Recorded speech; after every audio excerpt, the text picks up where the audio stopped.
Hello student, आज हम लोग राजस्थान के इतिहास में हमने शुरू किया था कि राजस्थान में जनजातीय आंदोलन किस प्रकार हुए, कौन कौन से आंदोलन हुए यहाँ पर।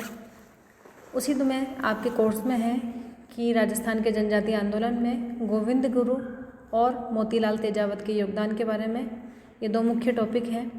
तो आज की क्लास में हम लोग पढ़ेंगे कि जो राजस्थान में भील आंदोलन हुए, भीलों में जागृति फैलाने में गोविंद गुरु का क्या योगदान रहा। तो यहाँ हम शुरुआत करते हैं। बच्चों, जब भी राजस्थान में भील आंदोलन की बात आती है तो दो नाम मुख्य रूप से आते हैं। पहला क्या था? गोविंद गुरु का, और दूसरा मोतीलाल तेजावत का। दोनों ने ही भीलों को अपने अधिकारों के प्रति जागृत करने, उनकी सभ्यता और संस्कृति को बचाने और उनमें नव चेतना जागृत करने में अपना महत्वपूर्ण योगदान दिया। गोविंद गुरु का जन्म 1858 में डूंगरपुर ज़िले में हुआ था। एक बासिया नामक गांव था, उसमें एक बंजारे के घर में हुआ था। तो ध्यान रखिएगा, जाति से कौन थे? ये बंजारे थे और इनका मुख्य जो क्षेत्र था वो था बासिया गांव।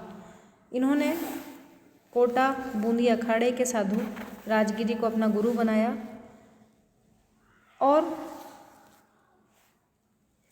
इन्होंने भीलों में जागृति पैदा करने के उद्देश्य से 1883 में संप सभा नामक संस्था की स्थापना करी और इसके माध्यम से मेवाड़, डूंगरपुर, गुजरात, मालवा आदि क्षेत्र के जितने भी भील और गरासिया जाति की जनजाति के लोग थे उनको संगठित करने का प्रयास किया।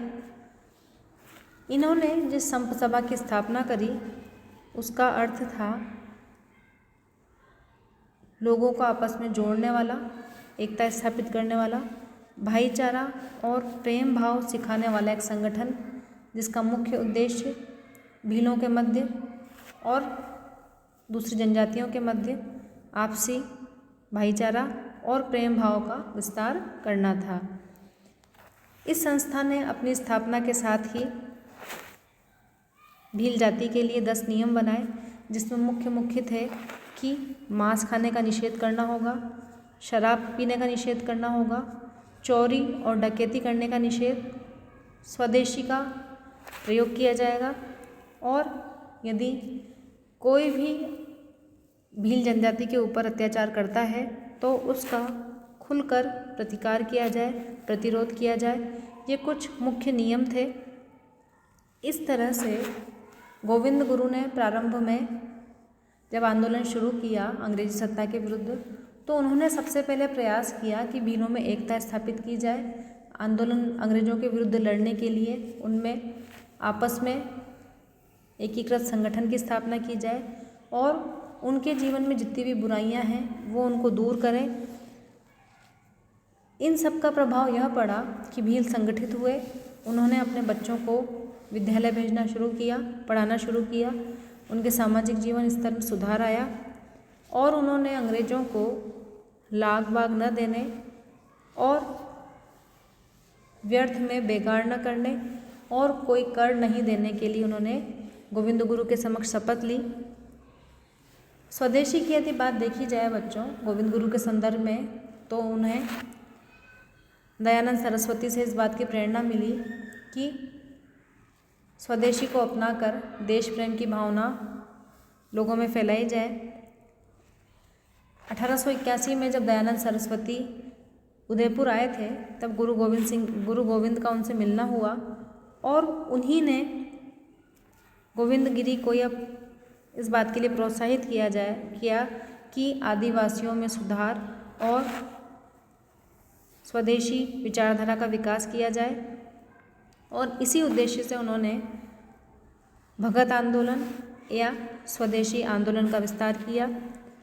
भीलों को हिंदू धर्म के दायरे तक सीमित रखने के लिए भगत पंथ की स्थापना करी। 1903 में गुजरात की सीमा पर स्थित मानगढ़ की पहाड़ी पर जनजातियों का एक सम्मेलन आयोजित किया संप सभा के अधिवेशन के रूप में और यह प्रयास किया गया कि अश्विन शुक्ल पूर्णिमा को प्रतिवर्ष संप सभा का अधिवेशन इस पहाड़ी पर आयोजित किया जाएगा।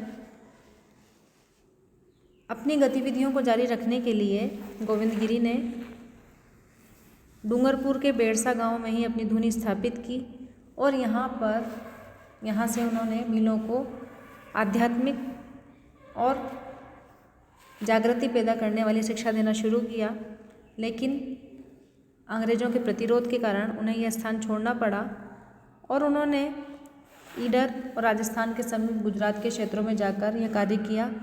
1911 में जब अंग्रेजी सेना का प्रतिरोध थोड़ा कम हुआ तो इन्होंने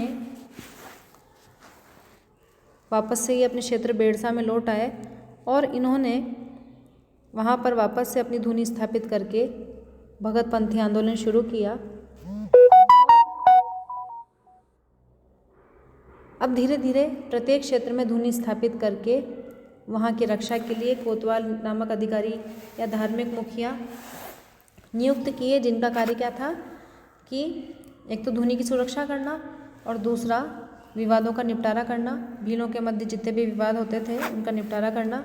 इस तरह से धीरे धीरे बेरसा का जो क्षेत्र था वो गोविंद गिरी की गतिविधियों का प्रमुख केंद्र बन गया और इसी दौरान पूजा धीर जी गोविंद गुरु के प्रमुख शिष्य बने।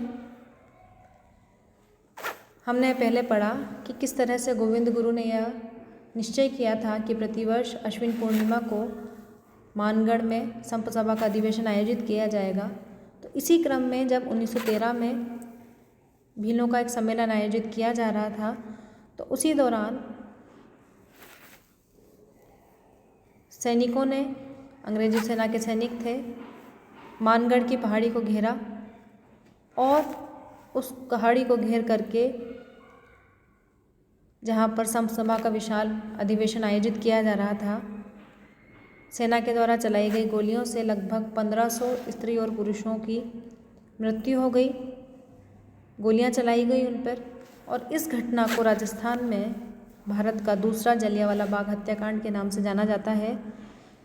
गोविंद गुरु और उनकी पत्नी को बंदी बनाकर 10 वर्ष तक जेल में रखा गया और उन पर अत्याचार किए गए। इस तरह से इस घटना के बाद से गोविंद गुरु ने की गतिविधियां पर विराम आया और उन्होंने अपना शेष जीवन जो था वो गुजरात के कंबोई नामक क्षेत्र में रहकर बिताया। इस तरह से बच्चों हमने देखा कि किस तरह से गोविंद गुरु ने भीलों को संगठित किया, अपने अधिकारों के प्रति जागृत किया और संप सभा और भगत पंथ के माध्यम से भीलों में जागृति पैदा करने का कार्य किया और काफ़ी संख्या में भील भी इनके नेतृत्व को स्वीकारा और इनके अधीन कार्य किया। अब अगली क्लास में हम पढ़ेंगे कि मोतीलाल तेजावत का जनजातीय आंदोलन में क्या योगदान रहा। धन्यवाद।